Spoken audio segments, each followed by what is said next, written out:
Welcome back to class, kids. Take out your books and your pencils that are actually communicators with a very obnoxious light that somehow no one ever notices, and enjoy today's video. M.i.high is a show about teenage spies. The first team were Rose, Daisy and Blaine, who are students at St. Hope's. By day, regular kids, and also by day, secret agents. Honestly, they are never in class. Surprisingly, 2 of them are actually passing their classes, despite the fact that they spend most of their days in their underground secret base, run by the caretaker, Lenny. The show ran for 7 seasons, the first 2 with the original cast, then Blaine and Daisy leave, and Rose stays for all 5 seasons of the original run of the show. The original M.i.high ran from 2007 to 2011, and then in 2013 they revived the show, but it ultimately ended in 2015. Covered multiple shows about teenage spies that started in the early 2000s. I think a lot of them were inspired by movies such as Charlie's Angels, James Bond, and many more.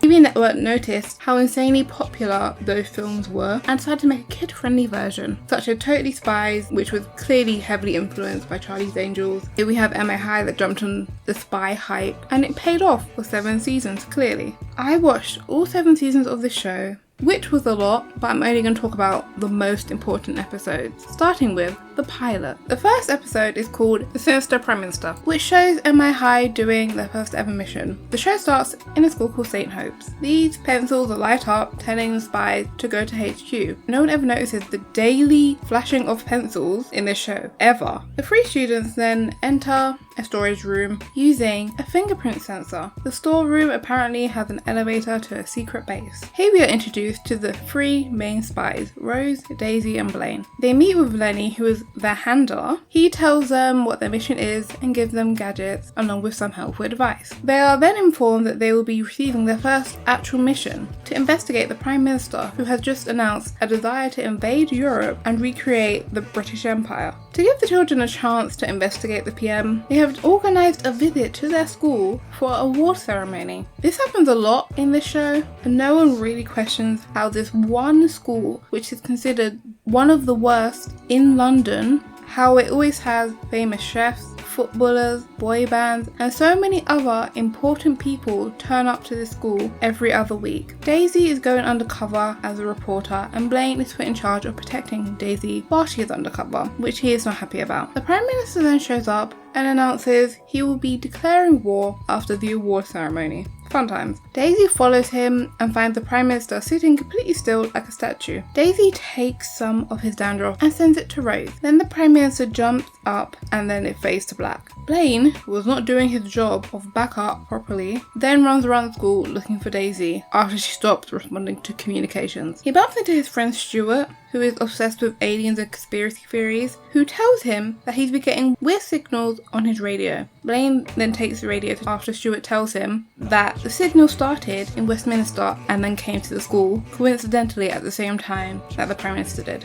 Daisy eventually escapes with no help from Blaine, I might add, and goes back to HQ. After analysing the DNA sample Daisy sent to Rose, Rose realises the Prime Minister is a cyber clone, half man, half machine. Rose says that the cyber clone is most likely being controlled by radio waves, and then Blaine brings up the fact that Stuart's radio has been picking up some weird signals. They need to figure out a way to stop the cyber clone from declaring war. Rose goes to look for the source of the radio wave, and Blaine and Daisy try to stop the robo Prime Minister. They pull the fire alarm to get everyone out of the room, and Blaine starts fighting the cyber minister, which results in him tearing off his hand, fighting with it like it's a thing from the Addams family. Rose tracks down the source of the signal and discovers the creator of the cyber clone is a discredited scientist who merged herself with a rodent. Rose then uses the radio to defeat the rodent lady because rodents don't like high frequencies. Rose then gets control of the Prime Minister bot and declares ongoing peace. They also find the actual Prime Minister in case anyone cares. At the end of the episode,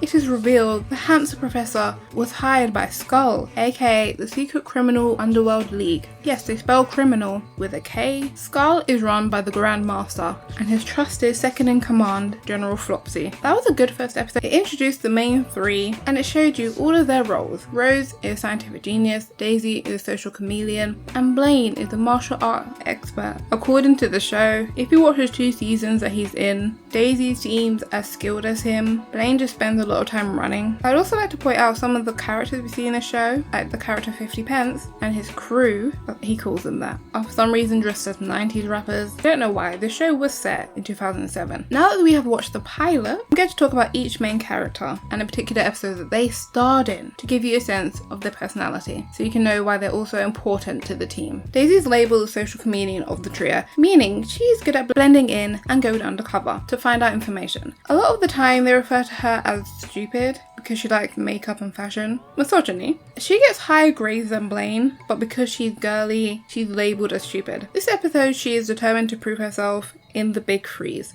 It is very cold in the UK. Blaine and his friend Stuart are doing a project on recycling and climate change. Then he summons them all for a mission. Turns out the cold that they are experiencing is not natural and someone is controlling the weather. The UK isn't the only country with insane weather. There are droughts in Paris and snow in Dubai. MI.high has tracked down the source to the Weather Bureau that has been conducting a climate project. Lenny manages to organise a school trip to the Weather Bureau, making this the most unbelievable thing to happen in the show. They have brain-controlling headlights and sentient trees, but the fact that they went here is less believable. The entirety of Britain shuts down if there are more than 3 snowflakes on the ground. It is unbelievable that 1, the school would still be open, and 2, that they would go on a school trip in this weather. The trains would be shut down, the buses would be shut down. How are they getting there? At the Weather Bureau, they meet Roger Powell and his assistant Sonia.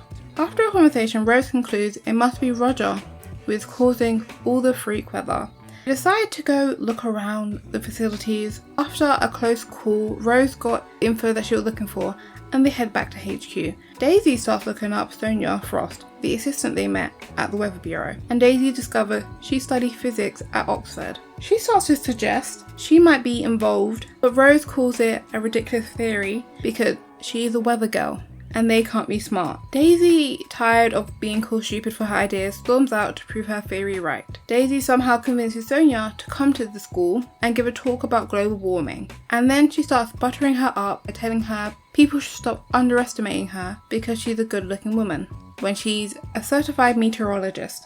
All the compliments seem to work and Daisy convinces Sonia to let her interview her at the bureau. Daisy starts investigating the bureau when Sonia leaves. Whilst looking around, Daisy gets caught by Roger. Blaine and Red come to look for Daisy when she doesn't respond. They all get there and Daisy discovers that Roger made a miniature weather controlling machine based on Sonia's ideas. And Sonia, being tired of being overlooked and mocked, decided to build a massive one in the basement of the Weather Bureau with some encouragement from, you guessed it, Skull. Skull then gets control of her weather machine and double-cross her, and they plan to start a new ice age in the UK. The spies show up as Sonia is trying to take back control of the machine and they help her. The day is saved. Yay! Surprisingly, m.i.high decided not to put Sonia in jail after she gave them some useful information on the Grandmaster. The whole episode was just Rose and Blaine saying pretty women can't be smart. Daisy proved them wrong in this episode, but neither of them really changed their ways, which is disappointing.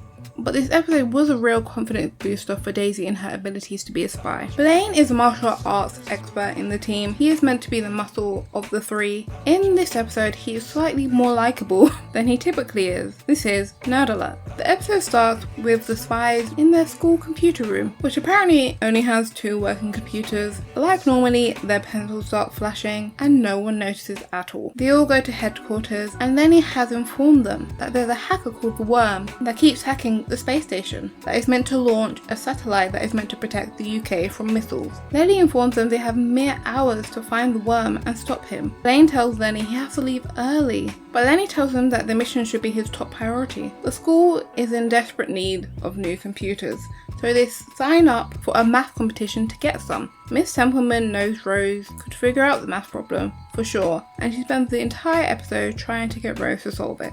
Even though she is slightly busy trying to save the country, Daisy convinces Blaine to come back, and after Daisy does a character profile on the hack of the worm, Blaine comes up with a place that someone like that might hang out. They manage to track him down online and they try and find out where he is in real life, but the worm figures out what they're doing and leaves. Blaine reveals the reason that he wanted to leave early is he wants to see his brother off before he returns to the army. Aw, sad. Rose suggests that since they can't trap him online, they need to enter the computer system and defend it from the attack. And for some reason, Rose, the computer whiz, can't do that. They need a gamer. I don't know why. It made little sense to me. Blaine volunteers his best friend Stuart because he's good at computer games, which is totally a reason to put all your faith into him. Imagine you're playing a round of Mario Kart and if you lose, your country gets blown up. Fun times. Apparently, Stuart thinks Daisy looks a lot like a video game character that he likes, so she is the one who has to convince Stuart to play the fake video game. Going back to the math contest, Rose's teacher is stalking her. She chases her around the whole school. I just found this scene funny. It's not an important detail. Daisy convinces Stuart to play the game and she installs the missile defense into Stuart's computer. Stuart and the worm are neck and neck with each other for a while. Blaine, still not putting too much faith in the situation, decides he's going to meet his brother anyway, but Lenny tells him that he has to stay because the mission isn't done, but he leaves anyway. Stuart, after getting back from getting his asthma pump, yes, he left defending the country. Thankfully, when he got back, he defeats the worm. Yay. Blaine has a change of heart and decides to track down the worm. He gets there and finds out the worm is a child like him.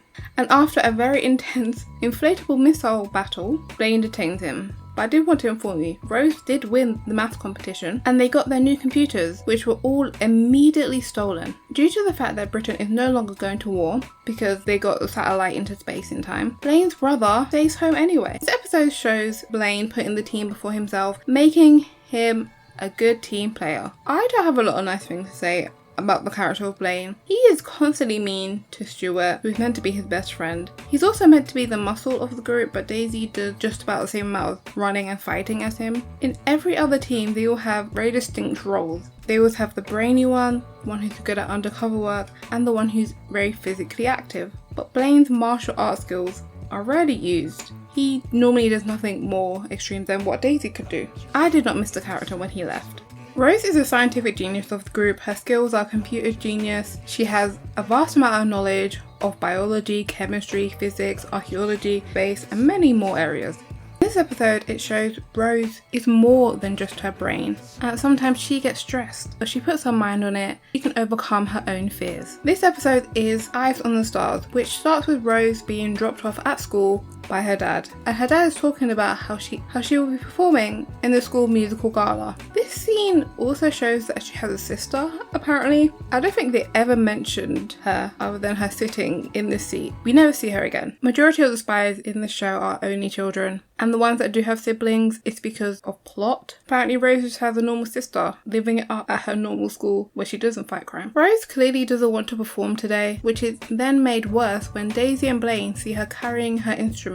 They then immediately make fun of her for performing at the school gala. They then get summoned by Lenny. Lenny tells them that there are zombie teenagers on a rampage all across the country smashing things. In the video of the incident, Daisy notices some of the rioters are wearing merch from a boy band called Crush, and the only thing that the zombies are buying and not destroying is the Crush CDs, along with the fact that at every stop of the tour that Crush is on, when they leave, there is a zombie riot. The spies conclude that the band Crush must have something to do with the zombies. They find out the band is going to perform at their biggest venue yet, Wembley Stadium. The spies have to stop them somehow before thousands of more teens get turned. The spies create a plan to divert the Crush tour bus to St. Hope's using signs. I don't know when they made the signs, but they apparently just have signs that led to Wembley. Crush end up at St. Hope's and Mr. Flatley asks them to perform at the school gala after their bus unexpectedly breaks down. After meeting Crush, Blaine realizes they are far too dumb to intentionally be hypnotizing kids around the country, so they turn their sights onto the manager, Tony Frisco, who turns out to be a disgraced former contestant on the show Pop Factor. Rose begrudgingly joins the gala practice. Daisy manages to sneak into the room that Crush is staying in. Crush tells Daisy that the manager is very insistent that they learn the new lyrics to a song and that they sing the song in a very specific way. Rose gets Daisy to film the lyrics with her nail cameras, and Rose realizes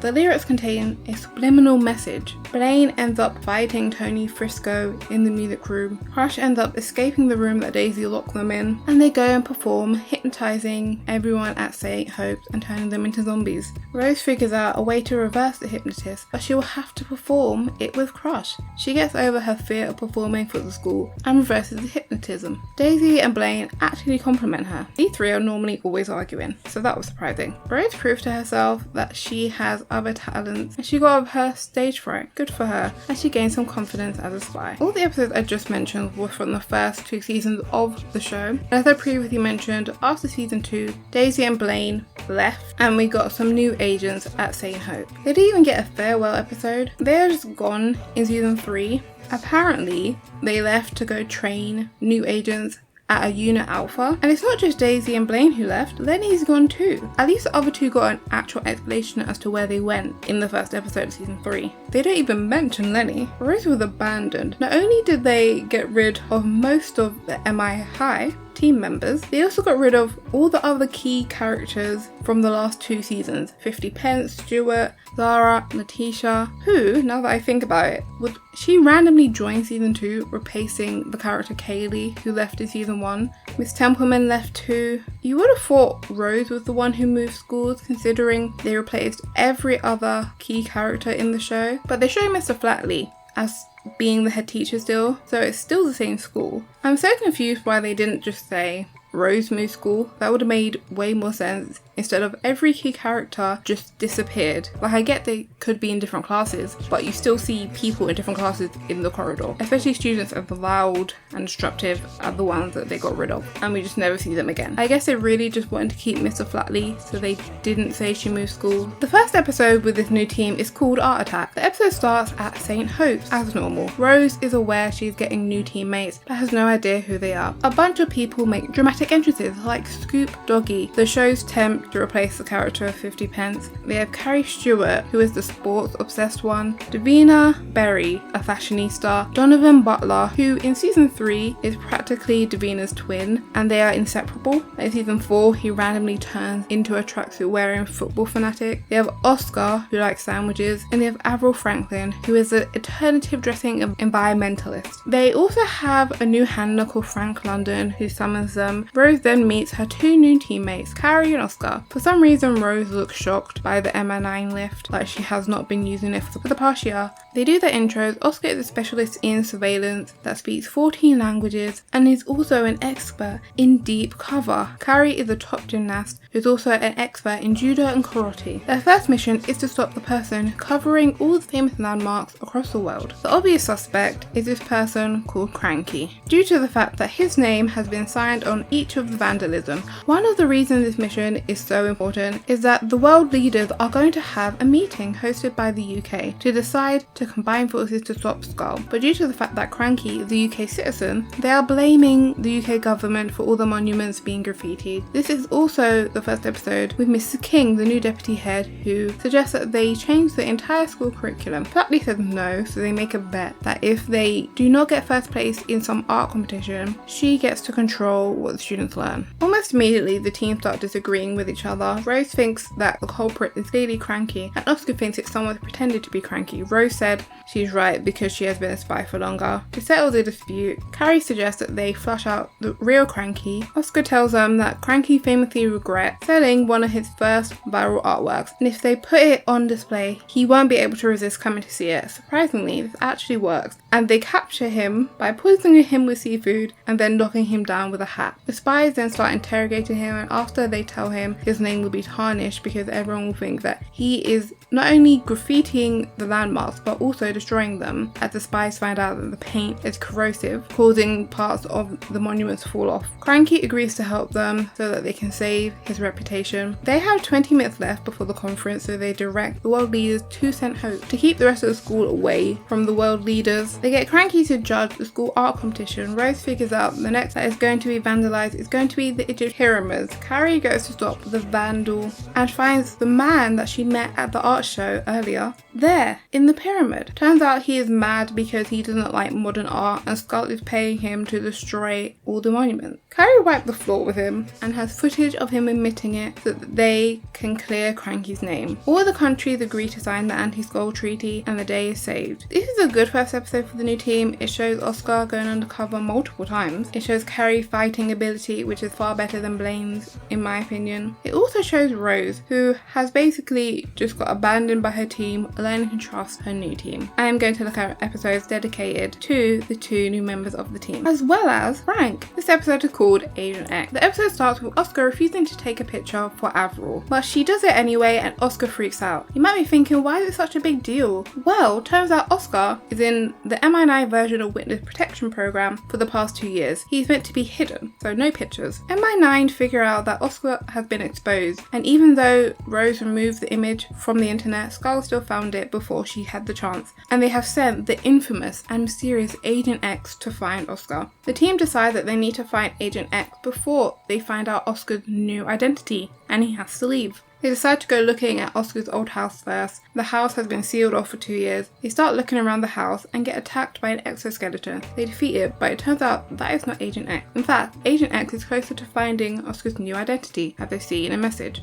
Next, they head to the safe house Oscar stayed at after him and his mum were attacked. Turns out Agent X was already there and got the information that they needed. The next stop on the tour of Oscar, the m.i.high training center Oscar became a spy at. Whilst Carrie and Oscar were at the safe house, Rose was doing some research and discovered Oscar lied to them. He told them that his mom was a former m.i.high agent. Turns out she's a former Skull agent, and the attack in Oscar's house was her versus m.i.high. They go to the head of the training center. Turns out the man in front of them kidnapped that person and is not who he says he is. This man has a device that pumps him full of animal DNA. Right now he's full of gorilla and cheetah DNA, giving him super strength and super speed, and that lets him tie up the spies. Rose tricks him and cranks up the device to the full gorilla, giving him the mind of a gorilla. Turns out the gorilla man isn't Agent X. In fact, Agent X is already at St. Hope's. Frank fakes a sewage leak to get everyone out of the school so that the spies can take down Agent X in peace. But somehow Flatley and a group of students end up stuck in the office with Donovan, Davina, and Davina's cousin, who are all there helping Flatley make a blog. Flatley leaves and Oscar takes the kids into the art room. Rose goes to try and find out some more information about Agent X by watching old m.i.high footage of a battle between Agent X and m.i.high. But there is no one there. Then she notices in the corner a little girl. Then they realise that the little girl is the one that Oscar is with. Yeah, Agent X tricks Oscar into a room alone with her, starts beating him up. Honestly, it was very funny watching him get beaten up by someone who can't get on a roller coaster. Oscar manages to convince her not to fight him after saying he'll let her play with toys. She then tells him it wasn't after him, she was after the mole on his hand because it was actually a microchip with m.i.high secret. This episode is the first in the continuous saga that is the Oscar family drama. Through all 3 seasons that Oscar appears in, him and his mother have some sort of conflict. It gives Oscar a haunted past and makes his character stand out. Skull tries to recruit him several times so that they can have their little Skull family, but Oscar stays strong. In this show, they do have multiple episodes about Frank's past. In the episode Dark Star, Frank has a cowboy showdown with his friend from university. In the episode Octopus, Frank talks about how sad he was that his cousin died at sea. And in the episode Trojan War and Prison Break, we find out Frank blew up his last team before he joined m.i.high. There's a lot that Frank has done in his life, and what happened to his old team makes him even more determined to protect his current team at any cause, even if it means putting himself in danger. In this episode, Carrie shows that she is truly a ball of sunshine that can beat you up. In the episode Run, Carrie Run. In this episode, they also introduced the character, Agent Stark. I'm not going to sugarcoat it. I hate this man with every fibre of my being. If he was a slug, I would steal all the salt in the world just to pour it on his head. When you look up useless in the dictionary, a picture of the back of his head is there because he was too stupid to figure out where the camera was. I hate Agent Stark. Anyways, the episode starts at St. Hope's. Shocker. You want to know what's also very shocking? The spies are not at their school. How do any of these kids have good grades? They are never in class. They never stay there for more than 20 minutes. Before they even go to school, on their first day back, they have a mission to intercept an illegal arms exchange. Oscar is undercover as the buyer. The mission is successful and they get the device that they needed, the despair bomb. The despair bomb is a device that harnesses the electricity you create when you feel anger, hate, or fear. If they put all the emotions in the machines at the same time, it creates utter despair and makes everyone too miserable to resist. Whilst they are transporting the device to an m.i.high facility, they get dumped by Skull. Rose, Oscar, and Agent Stark get kidnapped. I get why they took Oscar and Rose, but why would they subject themselves to Agent Stark? This doof of a man starts freaking out, and the people who are half his age are the ones who remain calm during this mission, even though they're kidnapped. These two are trying to figure out a way to escape, and Rose uses the spy pod to hear outside, and then she figures out a way to send information to Carrie using an old MP3 player, but the communication only works one way. Frank gives Carrie a vest that has a way to reverse the despair machine if it goes off. Carrie then runs around town using the information Ray gives her, first to a church next to the town hall and then a zoo. The entire time Carrie's running around trying to find them. Agent Stark is complaining, calling this a useless and stupid plan. This man never stops whining. The MP3 then dies and Carrie doesn't know where to go next. They arrive at the destination where the Grandmaster is planning to turn on the despair bomb. Frank realizes that they must have a mole, and that's how the Grandmaster knew about this, and then figure out who it is, and then they detain him. They are tied up and the Grandmaster is going over his evil plan, and Agent Stark is still whining. He doesn't shut up.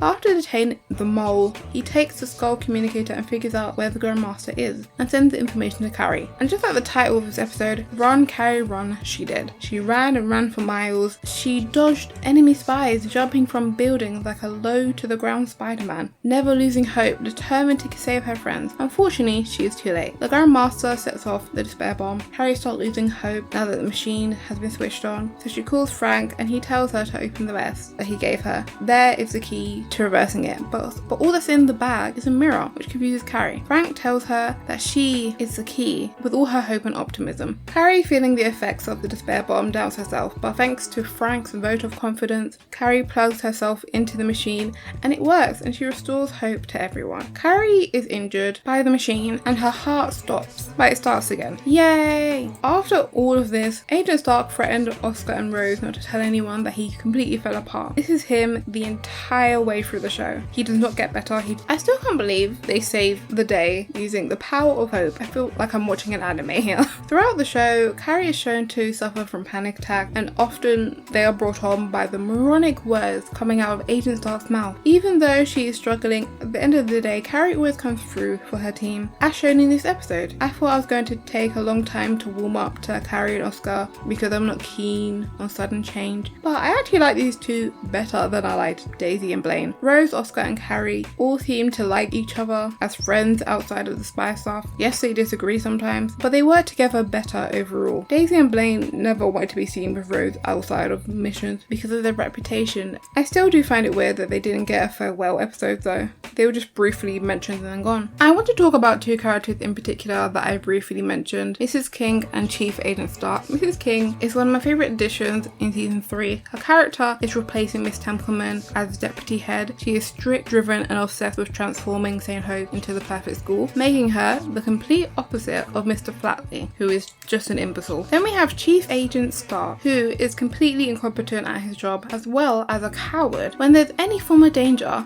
not just in the episode that I mentioned previously. He is one of the senior agents that thinks m.i.high is a bad idea and that kids are too stupid to be spies, which is proving wrong time after time in this show. Stark is not the only agent that thinks this way. In one episode, a different senior agent tries to blow up m.i.high because he's jealous. The man who tried to blow them up is still a more bearable character compared to Stark. In several episodes, he calls Carrie stupid over and over again, and it affects the mission. And I find it really hypocritical of him calling people stupid point when he is the one who has been fooled, not once, not twice, not even 3 times, but 4 times by double agents. And then when the team told Stark that they are double agents, Stark refused to believe them because he is that stubborn. His stubbornness almost gets everyone killed on multiple occasions. In this show, if Stark has an idea or agrees with an idea, it is the wrong choice. That is a little spoiler of an episode. Even if everyone else agrees with him, it's the wrong choice at the end of the episode. That man cannot make good choices. You might be wondering why I spoke about these 2 characters in particular. Well, in the episode Bully Elliot, there's an important scientist that needs protecting, and due to the fact that Stark thinks that the teen spies are stupid, he decides to tag along on the mission. He ends up regretting that decision when he encounters Mrs. King. He tries his usual "I'm the boss around here" routine. Mrs. King is not having any of that nonsense. He spends the rest of the episode running away from her. Throughout the entirety of the episode, every time he saw Carrie, he would call her stupid and useless, but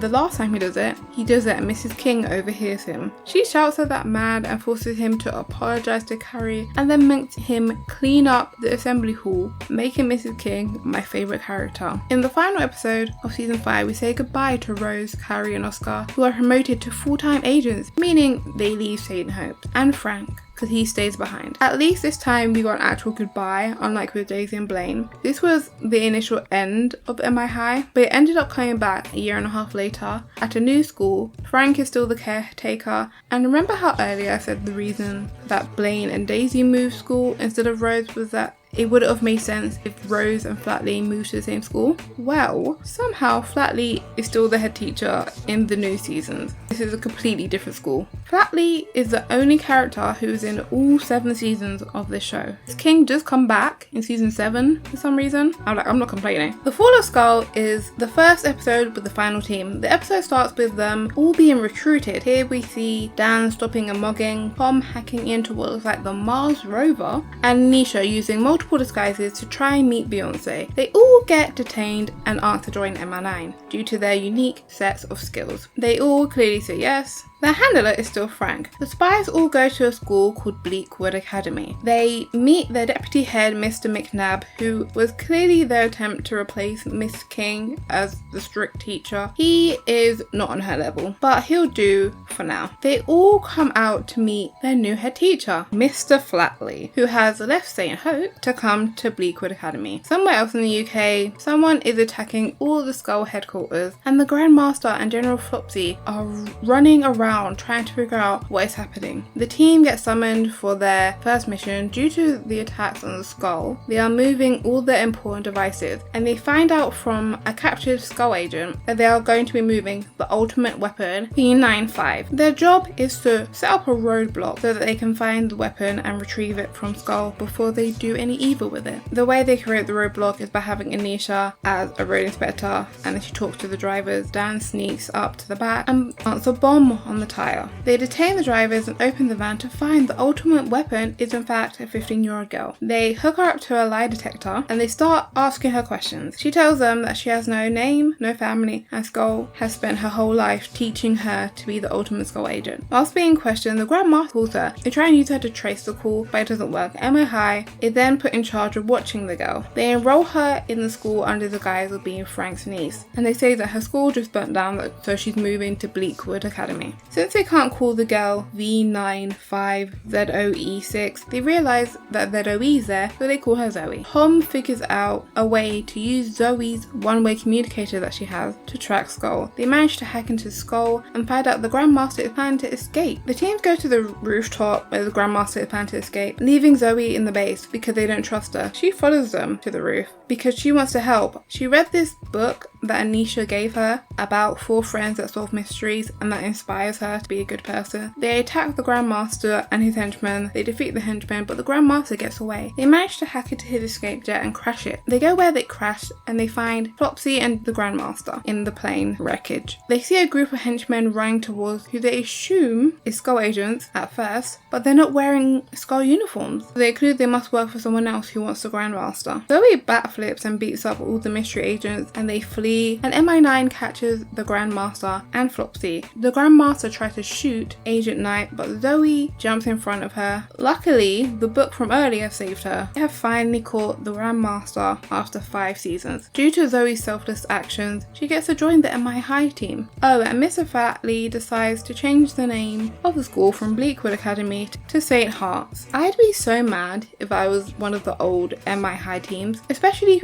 if I was Rose. It took them years of fighting the Grandmaster to capture him, just for him to escape every single time. But this time, this team does it on their first mission. In exchange for information from the Grandmaster, General Flopsy is released and put into m.i.high custody. The thing I found funny about this new team is when they get summoned for a mission, they just leave. The previous 2 teams would make up an excuse. There were so many dentist appointments, so many sick aunts, so many illnesses. But these guys just walk out. Anisha is a new social comedian capable of blending into her surroundings. She normally goes on missions with Dan and Zoe, whilst Tom stays at HQ and does the missions from there. Anisha often feels like the third wheel on missions since Dan and Zoe get along so well. The episode starts with Headmaster Flatley leaving the school to go to a teaching conference, leaving Mr. McNabb as acting head teacher. Mr. McNabb then lets a celebrity chef called Jimmy Jubbly into the school, who was apparently sent by the minister of the school. Due to the fact that Anisha went to visit her aunt that weekend, she is the only student at St. Hearts that did not watch the new Pookie Plumber movies, making her the only person who does not have the exclusive Pookie Plumber wristband. Tom said that he can't associate with someone without the wristband. This then extends to the lunch table when Tom and Dan ban Anisha from sitting with them for not having a wristband, and it makes her really sad. Jimmy over here then gives all the students a drink that is meant to improve their focus. Aren't they lucky? The spies then get summoned the source of a strange audio waveform. Danny and Zoe end up running ahead, leaving Anisha behind. Anisha finds a bunch of empty cages with strange liquid lining the walls. Anisha is told to wait for backup but ignores it, as she is still mad for being abandoned by the other 2, and she trips the laser sensor, causing all the red liquid on the wall to explode, and she accidentally ingests some of it. Jim Jubbly tells the minister who hired him about the success of Jubbly Aid, and then she suggests changing the formula to make the kids even more focused. The spy's back at school, but Anisha notices they're all acting a bit weird, and she goes to tell Frank that all the students are acting weird, but he calls her ridiculous as he is still mad at her for ignoring orders. He ignores her very reasonable concerns about all her friends suddenly having complete personality shifts. She goes to lunch and everyone is eating and drinking in sync. She tries to tell Agent Knight, but yet again, due to the earlier mission, Anisha is being ignored. The school receives a new shipment of W8 that looks a little different from the last. Remember how I mentioned earlier that Flatley was at a head teacher meeting? Yeah, apparently he got himself trapped in the building and Frank has to go to save him, but ends up getting trapped himself. With everyone in m.i.high either acting weird or trapped somewhere else, Anisha is the only one left to save the day. So Anisha tries to figure out what is wrong with her friends by comparing her vitals to the brainwashed schoolmates. She finds out the difference is she has only been consuming bread due to the red liquid that she consumed, making her throw everything else up, whilst everyone else had been drinking the Jubbly Aid. Jim Jubbly brings the minister to the school to show her the new Jubbly Aid. Jimmy is shocked to see how zombie-like the students have become. Apparently, the true mastermind behind this is the minister, who is actually the corpse agent, the crime minister. Corpse has turned all the students in the school into little soldiers waiting to cause chaos. Anisha finds Jimmy crying in a room and convinces him to help her make a cure for the students, and they fill up water guns with antidote soup and spray it at them. At the end of the episode, when Anisha got them all back together, no one really apologized to her. After they all ignored her or left her behind, they all just moved on and act like none of that happened. But Alicia knows now if she can't depend on her team, she can depend on herself. I think Anisha deserves better. Dan is the wannabe superhero of the group, so when MI9 informs the spies that due to the new molecular accelerator that makes field agents obsolete and that they are all going to be fired and returned to their old schools, Dan does not handle it well. In fact, he handles it horribly. In the episode Old School. Later in the episode, when Corpse tries to kidnap the creator of the device that is going to get him fired, Dan is also not impressed and even even looks like he's debating leaving the man to be attacked by corp agents. Since m.i.high is being shut down, Frank is being moved, so he starts training the new caretaker who will be taking over the role for him. Oh yeah, and somehow Mr. Flatley becomes a minister of Greater Coventry, despite not running for election, making Mr. Flatley a member of parliament. An hour after Mr. Flatley becomes a minister, every other member of parliament gets flown out of the country, making him acting prime minister, and then he forms a cabinet of students, his deputy head, and this army general who just happened to be there for careers day. Even though they debated not doing it, this saved the scientist that is making them unemployed, and on Frank's order, they bring him back to m.i.high. They then go and tell Frank that they brought him back, and Frank informs them that he never asked them to bring them back, the scientist, and that this must be a trick to get the device. It turns out Frank's replacement, caretaker, did all of this, and she is a former MI9 agent. She plans to use the molecular accelerator, which is meant to make modern technology futuristic, and she plans to make the machine do the opposite by turning modern technology into outdated technology. Dan runs downstairs to stop her, but she manages to convince him that this is in the best interest of MI9 agents. Dan lets her turn on the machine, which then turns not only all the MI9 agent gadgets into outdated technology, but all the technology in Britain gets affected. Anisha points out that if things stay this way, that millions of people with preventable diseases will die without modern technology. Then Dan destroys the device, turning everyone back because he realizes even if he gets fired, he can't let people die. He made the device realize how dangerous it is and decides, aka they all get to keep their jobs. And very unfortunately, when all the ministers come back, Mr. Flatley is no longer Prime Minister. Dan is my least favourite of this team. If he is not on screen, he is forgotten about. Even when this whole episode revolved around him, he got overshadowed by Mr. Flatley. Tom is known for staying in the lab, but when the team are out of commission, he is the planet's only hope. There's a science fair going on at St. Heart, where Tom builds a device that can see germs, but no one is that impressed with his invention. And all the girls are so impressed with Dan's baking soda volcano, which makes Tom jealous. The team are sent to investigate this man called Bobby Bleach, who runs a cleaning supply company that appeared out of nowhere. They go undercover, meeting the germophobic owner, and find out nothing really, other than he has a lot of canisters of this chemical called XXX.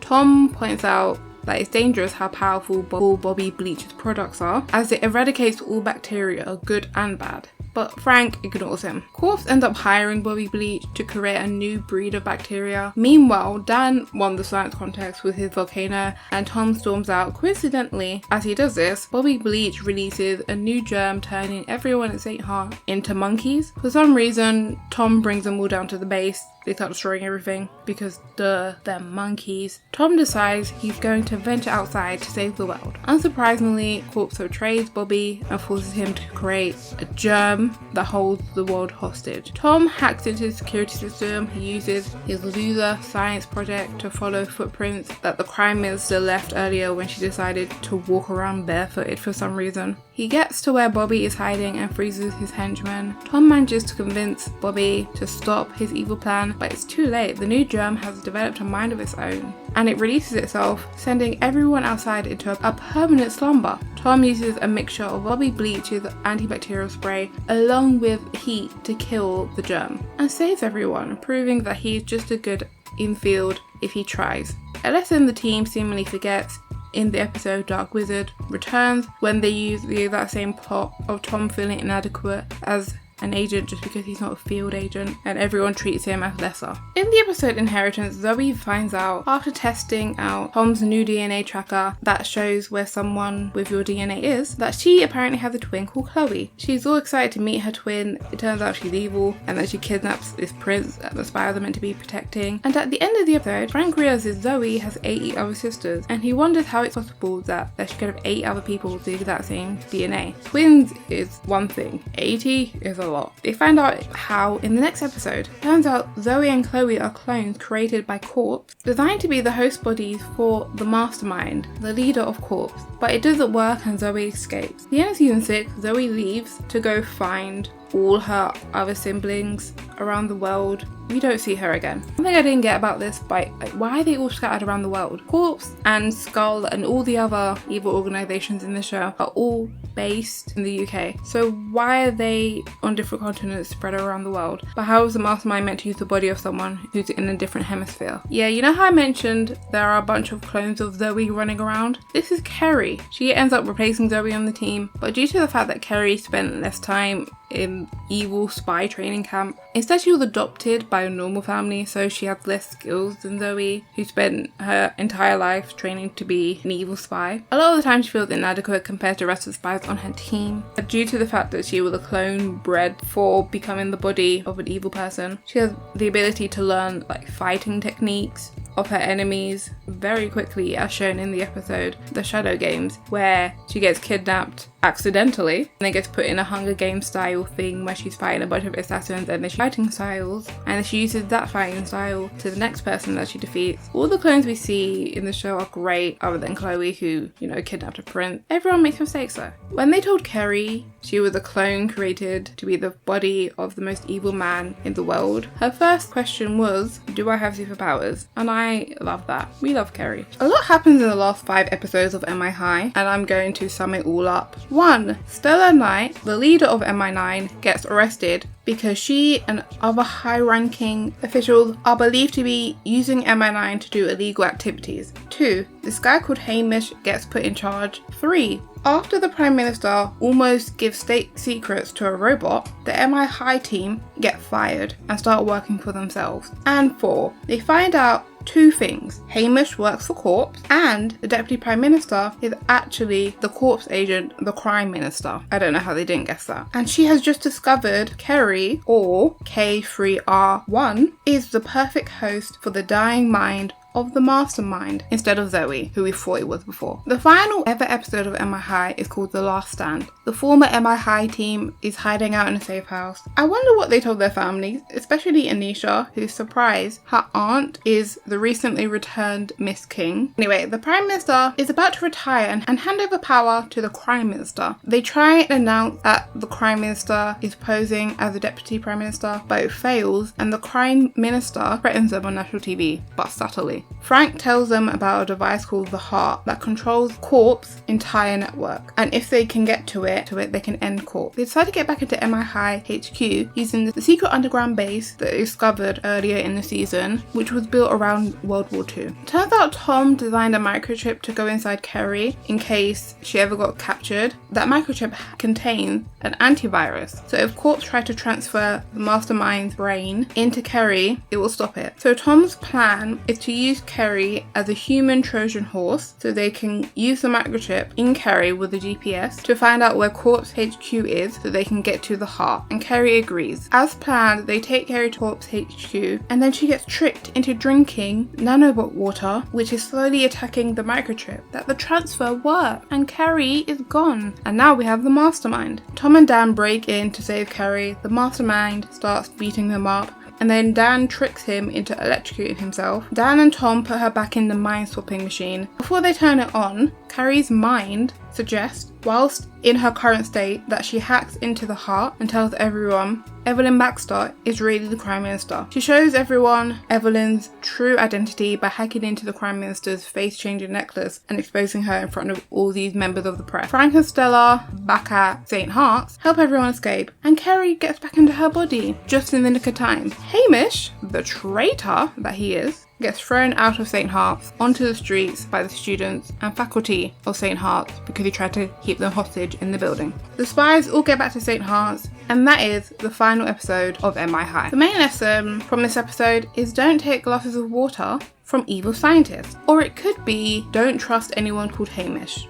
I'll let you decide. There were also episodes that were unavailable in the UK for periods of time due to the fact they hit a bit too close to home and they did not want to scare children into thinking the world was run by an evil guy with a rabbit. In season 2, there was an episode called Cold War where the Grand Master brought back a 1914 virus so he could infect everyone and then sell them a cure at a ridiculous price. I'll give you an educated guess what kids could have compared that to. In season 3, we could not watch the episode 9, The Family Tree, which is still not available in the UK. I had to find pieces of it on YouTube. The episode is about a scientist who has this Neanderthal that she brought to life and it gets kidnapped by these people who want to create a Neanderthal army. And that was all I got from it because I only found half the episode, so I'm not sure why they deleted it. And also in season 6 we couldn't watch the episode 8, the Germinator, but I've already spoke about that and you can probably guess why. One of the strangest things in the show is no one ever trusts other spies' intuition. In every season of the show, for every character, at some point they say something about a mission doesn't feel right and the other spies completely ignore them, saying that they're just paranoid and they are being ridiculous. For majority of the show, they are fighting a man in a bathrobe whose most trusted companion is a bunny. Anything is possible. Is it not their job to investigate all possible angles? Another thing, they say their names in front of villains far too often. Even if they do see their faces, all they would know that some random kid is a spy. But now they know your names. There can only be so many Harry, Oscars and Roses in the UK. Also, in season 5, the Grandmaster finds out m.i.high has children, spies. And in the past 4 seasons, they made it seem like the biggest deal ever, but it has no effect on. Also, the Prime Minister knows the entire time. In this show, the time taken to travel is weird. They somehow make journeys that should last hours in moments. In one episode, they had to get from London to Liverpool in 45 minutes, and somehow they did.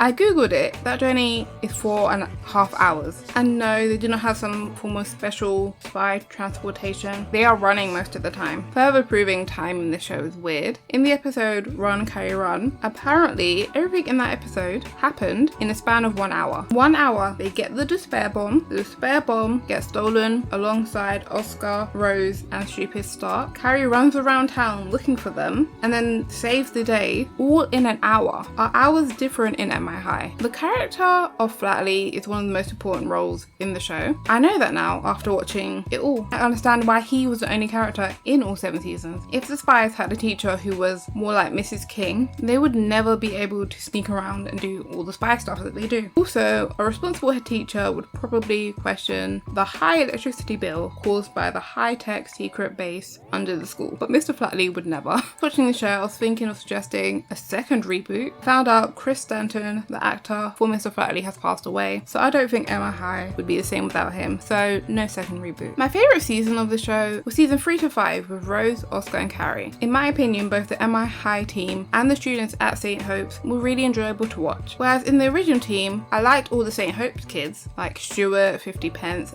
and Lenny was also enjoyable to watch, but Daisy and especially Blaine were not my favourites. Whereas in the final team, I really liked Anisha, Tom, Kerry and Zoe, and I felt like Frank's backstories were really interesting and added something to the show. But the pupils of St. Hearts were annoying to say the least. They were all just worse versions of previous characters and very forgettable because I don't remember any of their names at all. That being said, pack away your books and your pencils that are actually communicators with a very obnoxious light that somehow no one ever noticed. That is all for m.i.high. I liked it and I hope you did too. Goodbye!